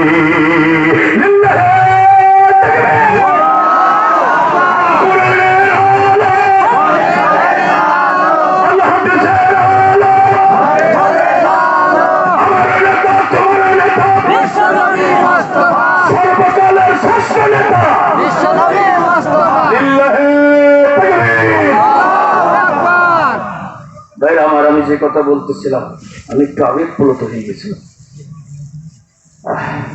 তাহলে সবার উপরে ভালোবাসা কার এরপরে এরপরে আল্লাহ দ্বীন প্রতিষ্ঠার জন্য জিহাদ ফি সাবিলিল্লাহ কাজ করতে হবে কথা আমার না আল্লাহ এই তিনটা জিনিসকে মা বাবা ভাই বোন আত্মীয়স্বজন বংশ গোষ্ঠী ব্যবসা বাণিজ্য সবচেয়ে ভালোবাসতে হবে কথা কার জোরে বলেন কথা কার এই ভালোবাসা যদি আমরা তৈরি করতে পারি আমরা হাক্কানি মুমিন হব আমরা খাঁটি মুমিন হব আমরা মরলে শহীদ বাঁচলে উভয় অবস্থায় আল্লাহ রাজি এই দাবি যদি পূরণ করতে না পারি তাহলে আমরা ফাসিকদের কাতারে শামিল হয়ে যাব এখন আমাদের সমাজে অনেক মানুষ আছে নামাজ পড়ে রোজা করে হজ করে জিকির করে কিন্তু জিহাদের কথা বললে কলিজায় কাঁপন শুরু হয়ে যায় ওরে বাবা হুজুর কি শোনালেন আমি দুর্বল মানুষ এই কাজ কি করা আমার পক্ষে সম্ভব আল্লাহ বলছে না এই কাজ না করলে তুমি ইমানদার হতে পারবা না বরং জিহাদ ফি সাবিলিল্লাহর কাজ যারা করে না তারা হলো মুনাফিক মুনাফিকদের একটা বৈশিষ্ট্যের কথা আমি বলবো ভাই কোরআন থেকে বলবো কোরআন থেকে আমার কথা না আমি কোরআন থেকে বলে দিচ্ছি সূরা তাওবা সূরা তাওবা আয়াত নম্বর 81 আয়াত নম্বর আল্লাহ বলছে ওয়া কারিহু আইতু জাহিদু বি আমওয়ালিহিম ওয়া আনফুসিহিম ফি সাবিলিল্লাহ মুনাফিকদের একটা বৈশিষ্ট্য হলো জান আর মাল দিয়ে আল্লাহর জমিনে আল্লাহর দ্বীন প্রতিষ্ঠার কাজকে তারা চরম অপছন্দ করবে নামাজের ওয়াজ করলে তারা খুশি হবে রোজার ওয়াজ করলে খুশি হবে হজের ওয়াজ করলে খুশি হবে জিকিরের ওয়াজ করলে খুশি হবে কিন্তু যদি বলা হয় জমিন আল্লাহর এখানে আইন চলবে আল্লাহর আইন যতদিন আল্লাহর আইন আল্লাহর জমিনে প্রতিষ্ঠিত হবে না জান আর মাল দিয়ে সংগ্রাম চালিয়ে যেতে হবে পর্যন্ত দিনকাল খারাপ এই সমস্ত ঝামেলার মধ্যে আমরা না এটা কি মুমিনের কথা না মুনাফিকের কথা ইমাম হুসাইন আমি অবাক হয়ে যাই আল্লাহ বলছে মা বাবা ভাই বোন আত্মীয়স্বজন বাড়ি ঘর ব্যবসা বাণিজ্য কলিজার টুকরা সন্তান স্ত্রী সবচেয়ে আল্লাহ দিন আল্লাহ রসুল আল্লাহ দিন প্রতিষ্ঠার কাজকে ভালোবাসতে হবে আমি চিন্তা করলাম আমার বাস্তব জীবনে প্র্যাকটিক্যাল একটা ঘটনা দিয়ে 2017 সালে এদিকে তাকান মোবাইলটা 2017 সালে আমি সাফাই নবাবগঞ্জে মাহফিলে অধ্যাপক তৈবুর রহমানের নাম শোনেন আপনারা? আল কোরআনের একজন নির্ভীক কণ্ঠস্বর, চাঁপাইনবাবগঞ্জ। তাকে কোরআনের মাহফিল থেকে গ্রেফতার করা হলো। পরের দিন বাড়িতে গিয়ে আমার স্ত্রী, তৈবুর রহমানের স্ত্রী এবং আমার 3 বছরের মাসুম বাচ্চা, তাকেও গ্রেফতার করা হলো। আমাকেও জেলখানায়, আমাকেও আসামি বানানো হলো। আমি বাড়ি যেতে পারি না, ফেরারি জীবনযাপন করি। আমি কোরআনের সূরা তাওবা 24 নম্বর আয়াত আমার প্র্যাকটিক্যাল জীবন দিয়ে আমি মূল্যায়ন করেছি। কোরআন নাজিলের প্রেক্ষাপটটা হলো খাস আর বিধানটা হলো আম। আয়াত নাজিল হয়েছে একটা নির্দিষ্ট ঘটনাকে কেন্দ্র করে, কিন্তু বিধানটা সকলের জন্য প্রযোজ্য। এই আয়াত আমার সামনে আসলো। আমি চাঁপাইনবাবগঞ্জের চরমোহনপুর মাগরিবের নামাজ পড়লাম একটা মসজিদে। মাগরিবের নামাজ পড়ে আমি বের হলাম। আমার এক নিকট আত্মীয় আমাকে ফোন দিল, আমাকে বলছে, আমি বললাম আমার মুসাইবা কেমন আছে? আমার 3 বছরের মাসুম বাচ্চা কি অপরাধ করেছে, কেমন আছে সে? আমার ওই আত্মীয় আমাকে বলল, মুসাইবা তো জেলখানার ভিতরে থাকতে চাই না, শুধু কান্নাকাটি করে আর বলে আব্বু কেন আসে না, আব্বু কেন আসে না, কেন জেলখানার তালা ভেঙে আমাদের বের করে নিয়ে যায় না। বিশ্বাস করেন, আমি তো ছাত্র জীবন থেকে 4 বার জেলখানায় গেছি, কোনদিন এক ফোঁটা চোখের পানি আমি ফেলে নাই। বরং দুনিয়ার জীবনের এত যন্ত্রণা, এত ঝামেলা, আল্লাহকে তো নিরিবিলি ডাকা যায় না। ওই জেলখানার বন্দি দিনগুলো আল্লাহর সাথে সম্পর্ক স্থাপন করার একটা উত্তম সময় হিসাবে বেছে নিয়েছিলাম। কোনো কাজ নাই, কাম নাই, কোরআন তেলাওয়াত করি, রাতের বেলা সব আশা ফিরে ঘুমাই, আল্লাহর জন্য জায়নামাজে দাঁড়িয়ে যায়। কত সুন্দর নিবিড় সম্পর্ক তৈরি করা যায় আল্লাহর সাথে। কোনদিন এক ফোঁটা চোখের পানি ফেলে নাই। কিন্তু আমার ওই আত্মীয় যখন আমাকে বললো জেলখানার ভিতরে নুসাইবা থাকতেছে, শুধু বলে আব্বু কেন আসে না, এই জেলখানার তালা খুলে কেন নিয়ে যাই না, আমার কলিজার ভিতরে যেন আগুন ধরে গেল। আমি স্থির থাকতে পারলাম না, মসজিদের ভিতরে ঢুকলাম, চিন্তা করলাম কারো কাছে মনের কথা বলবো না, মনের এই বেদনার কথা তো তার কাছে বলবো যার জন্য আজকে এই চরম পরীক্ষার সম্মুখীন হয়েছি। সেজদায় পড়ে গেলাম, আমি কাঁদতেছি, সেজদায় পড়ে শহীদ আসাদুল্লাহ জহির চাঁপাইনবাবগঞ্জের আমার বন্ধু, আমার ভাই কবিরুল ইসলাম, তার ভাগ্নেটারও নির্মম ভাবে নির্যাতন করে করে শহীদ করে দেওয়া হয়েছে। স্বজন হারানোর বেদনা তো সে জানে। পিছন থেকে গিয়ে আমার কাঁধে হাত দিয়ে বলে, ভাইজান মাথা উঁচু করেন, মাথা উঁচু করেন, আপনি হার কাঁদবেন না, আপনি কাঁদবেন না।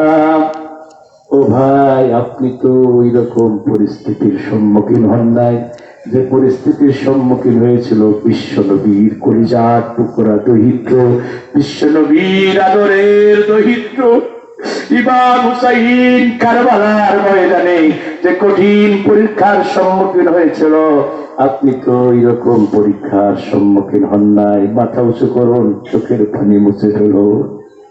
বললেন, ভাইজান আপনি কি ইতিহাস পড়েন না? ইমাম হুসাইন ফোরাতের তীরে কলিজার টুকরা মাসুম বাচ্চা আলী আসকারকে বুকে নিয়ে ইয়াজিদের সৈন্যদের কাছে গিয়ে আবেদন করেছিল, ওই ইয়াজিদের সৈন্যরা আমাকে পানি দিও না, এই ফোরাতের পানি তো কুকুরে খায়, এই ফোরাতের পানি তো শিয়ালে খায়, পশু পাখিতে খায়।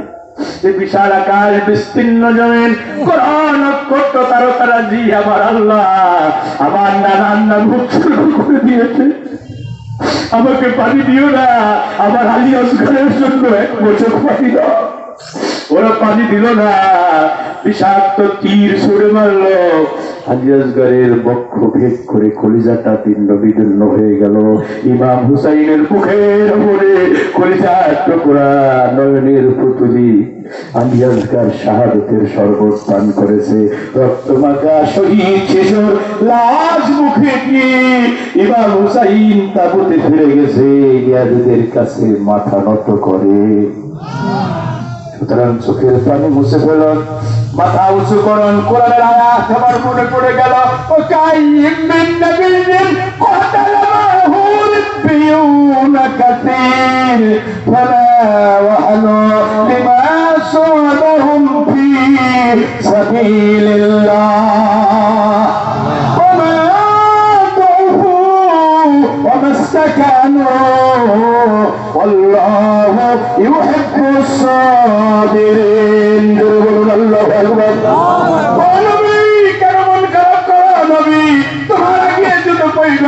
পৃথিবীতে এসেছিল তারাও তো আল্লাহ দিনের প্রতি সংগ্রাম করেছে। আল্লাহ দিন প্রতিষ্ঠার আন্দোলন করতে গিয়ে অনেক কষ্ট অনেক যাতনা তারা সহ্য করেছে।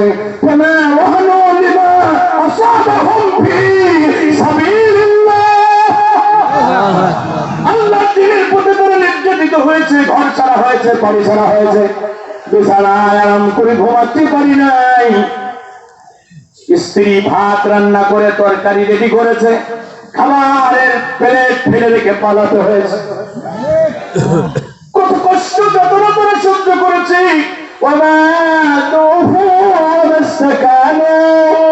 এরা মন খারাপ করে নাই, হতাশা হয়, বরং শহীদ সাথীদের লাশ তারা কবরে দাফন করে দিয়েছে। চোখের পানি মুছে বলেছে আল্লাহর জমিনে আল্লাহর কোরআনের রাজ কায়েম করার জন্য, ইসলামের বিজয় অর্জন করার জন্য মাথায় কাফনের কাফন বেঁধে শপথ নিয়ে তারা রক্তাক্ত জিহাদের ময়দানে ঝাঁপিয়ে পড়েছে। কথা বলুন ঠিক কিনা? আল্লাহ এই সবরকারী মুজাহিদদেরকে বেশি ভালোবাসেন। সুতরাং দুঃখ ভুলে যেতে হবে, চোখের পানি মুছে ফেলতে হবে, ভেঙে পড়া যাবে, হতাশা যাবে।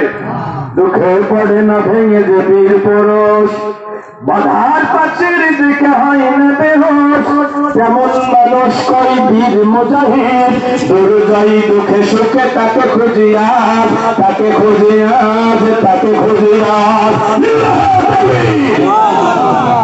ভাইরা শুধুমাত্র নামাজ, শুধুমাত্র রোজা, আনুষ্ঠানিক ইবাদত বন্দি করে জান্নাতে যাওয়ার নিশ্চয়তা আছে নাকি? আমি অন্তত পক্ষে এরকম নিশ্চয়তা পাই নাই। আমি একটা হাদিস শুনে শেষ করে দেবো আপনাদেরকে। নুমান ইবনে বশীর রাদিয়াল্লাহু তাআলা আনহু থেকে বর্ণিত হাদিস। এদিকে তাকান। তিনি বললেন, একদা আমি রাসূলুল্লাহ সাল্লাল্লাহু আলাইহি ওয়াসাল্লামের মিম্বারের পাশে বসেছিলাম। রাসূলুল্লাহ যে মিম্বারে বসে খুতবা দিতেন, সেই মিম্বারের পাশে আমি বসেছিলাম। এমন সময় এক ব্যক্তি বলল, ইসলাম গ্রহণের পর হাজীদের পানি পান করানো ব্যতীত অন্য কোনো আমলের পরও আমি করি না, আমি শুধু হাজীদের পানি পান করাবো। আচ্ছা বলেন তো, হাজীদের পানি পান করানো ভালো কাজ না খারাপ কাজ? কথা বলতে হবে ভাই। এরপরে একজন বলল, ইসলাম গ্রহণ করার পর আল্লাহর ঘর মসজিদ নির্মাণ করা ছাড়া অন্য কোনো আমলের পরও আমি করি না। মসজিদ তৈরি করা ভালো কাজ না খারাপ কাজ? বিশ্বনবী বলছেন, যারা আল্লাহর জন্য মসজিদ তৈরি করবে, আল্লাহ জান্নাতের ভিতরে তাদের জন্য একটা ঘর বানিয়ে দেবে। সুবহানাল্লাহ। এরপরে একজন বললেন যে আমি ইসলাম গ্রহণ করার পর, তিনি বললেন যে তোমরা যে কথাগুলো বলতে চাইতো, এর চেয়ে ফজিলতপূর্ণ আমল হলো আল্লাহর জমিনে আল্লাহর দ্বীন প্রতিষ্ঠার জন্য আন্দোলন করা, জিহাদ ফি সাবিলিল্লাহর কাজ করা। এখন হযরত ওমর রাদিয়াল্লাহু তাআলা সাহাবীদের ভিতরে যখন এরকম বিতর্ক চলছে, কোন আমলটা ভালো আল্লাহর কাছে প্রিয়, কেউ বলছে হাজীদের পানি পান করবো, কেউ বলছে মসজিদ নির্মাণ করবো, আরেকজন বলছে না, আল্লাহ দ্বীন প্রতিষ্ঠার আন্দোলনের কাজের মর্যাদা আল্লাহর কাছে বেশি। এই সময় হযরত ওমর সেখানে আসলেন, সাহাবীদেরকে ধমক দিলেন, বলেন, হে আল্লাহর নবীর সাহাবীরা, রাসূলুল্লাহর মেম্বারের কাছে বসে এইভাবে বিতর্ক করো না। দিনটা ছিল জুম্মার দিন। কিসের দিন? দিনটা ছিল জুম্মার দিন।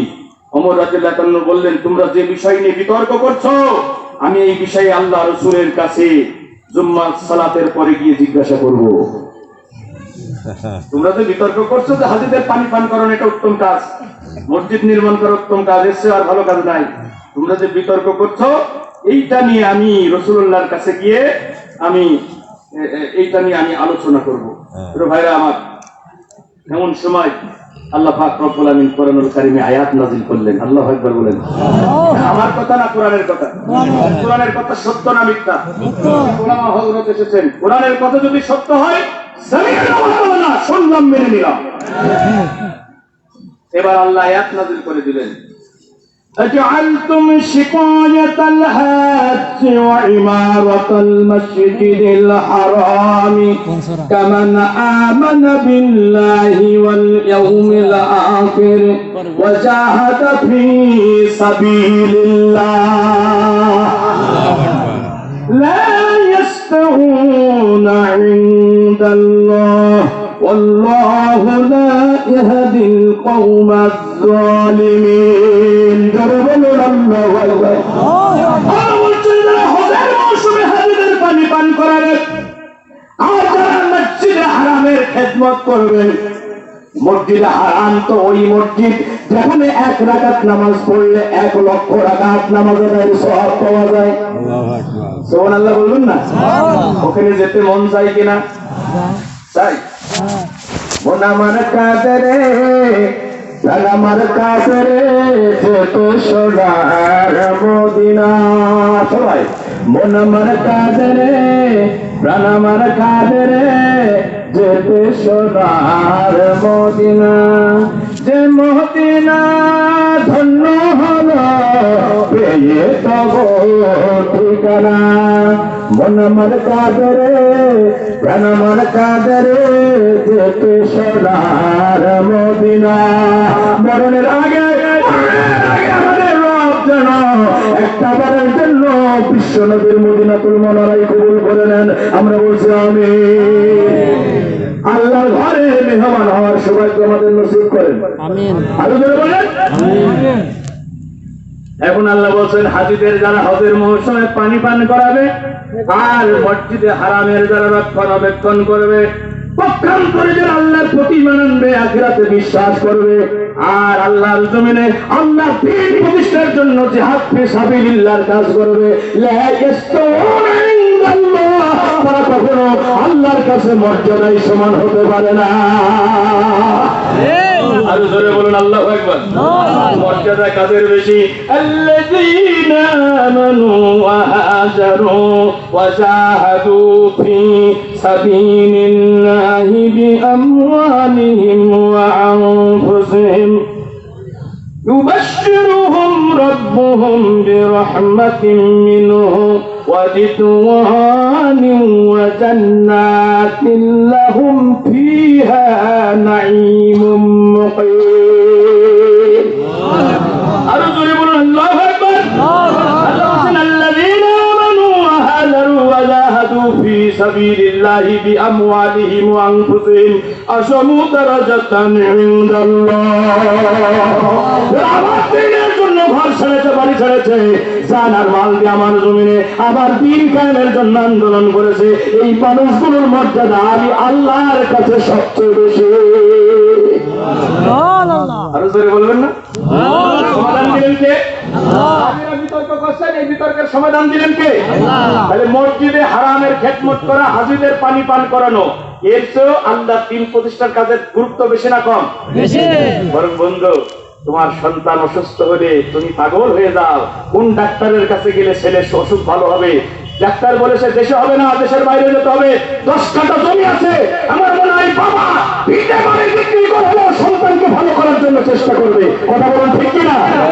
সন্তান অসুস্থ, বাবার ঘুম হারাম হয়ে গেছে, মায়ের ঘুম হারাম হয়ে গেছে, তাহলে এই সন্তানের চেয়েও আল্লাহর দ্বীনকে বেশি ভালোবাসতে হবে না কম ভালোবাসতে হবে? এদিকে দেখেন, সন্তানের চেয়েও আল্লাহকে বেশি ভালোবাসা লাগবে না কম ভালোবাসা লাগবে? আল্লাহর দ্বীনকে বেশি ভালোবাসা লাগবে না কম ভালোবাসা লাগবে? সন্তান অসুস্থ হলে তোমার ঘুম আরাম হয়ে যায়, আর তোমার চোখের সামনে আল্লাহর কোরআনের বাণী দিতে বাইরের ভেতরে গুমরে গুমরে কাঁদে, রাসূলের আদর্শ পদদলিত হয়, নাস্তিক মুরতাদরা তোমার রাসূলকে গালি দেয়, গাঙ্গাত্মক সবাই তুমি মসজিদ থেকে রাস্তাতে নেমে প্রতিবাদে দালাল জামাতে পারো না, তুমি পারো না, রাসূল আল্লাহ পারো না, আমি বলি তুমি রাসূলের উম্মত হিসেবে আসলের ময়দানে দাঁড়াতে পারবে না, ইমানদারের খাতায় তোমার নামও পাওয়া যাবে না।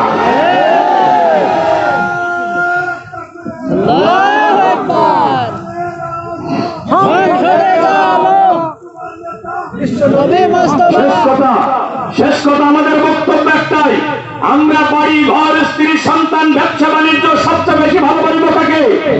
সর্বপ্রথমে ভালোবাসিব কাকে? এরপরে আল্লাহ দিনকে। আল্লাহ দিনকে ভালোবেসে, রসুলকে ভালোবেসে, আল্লাহকে ভালোবেসে যদি প্রয়োজন হয় জীবন দেওয়ার আমরা জীবন দেবো, যদি প্রয়োজন হয় ঘর ছাড়ে আমরা ঘর ছাড়বো, যদি প্রয়োজন হয় জেলখানে যাওয়ার আমরা জেলখানে আমরা প্রবেশ দিয়ে তিলে তিলে জীবন কোরবানি করে দেবো, যদি প্রয়োজন হয় ফাঁসির মঞ্চে জীবন উৎসর্গ করার ফাঁসির মঞ্চে দাঁড়িয়ে আস্তে আস্তে সাবধানে সর্বাত্মন করবো। বাংলার সৌধখণ্ডে কোরআনের রাজকে আমরা হওয়া পর্যন্ত আমরা থেমে যাবো না, নীরব হবো না, নিস্তব্ধ হবো না। এই ভূখণ্ডের এক ইঞ্চি জমিন কোনো দিনের কাপালিকদের কাছে ছেড়ে দেওয়া হবে না।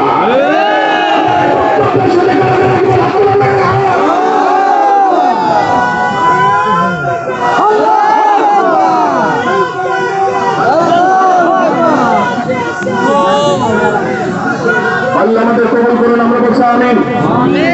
ভাই এখন এই আল্লাহ দিনকে যদি প্রতিষ্ঠিত করতে হয় মসজিদ মাদ্রাসার দরকার আছে না নাই? মাদ্রাসা হলো কোরআনের মুজাহিদ তৈরির ফ্যাক্টরি। যারা মাদ্রাসায় করে কোরআনের জ্ঞান অর্জন করবে তারা কখনো কোরআনের মাহফিলে বাধা দেবে না, তারা কখনো রাসূলের দুশমনদের সাথে হাত মেলাবে না, তারা কখনো তো আলেমদেরকে গালি দেবে না, মুরব্বীদের সাথে বিয়াদবি করবে না, মা বাবাকে সাথে কষ্ট দেবে না। এরকম অনেক সন্তান আছে না, মারে খেতে দেয় না, বাবারে খেতে দেয় না, বাবারে ধরে মারে, মারে মারে, এরকম সন্তান আছে না নাই? একজন কোরআনের হাফেজ, একজন কোরআনের আলেম মার সাথে বিয়াদবি করেছে,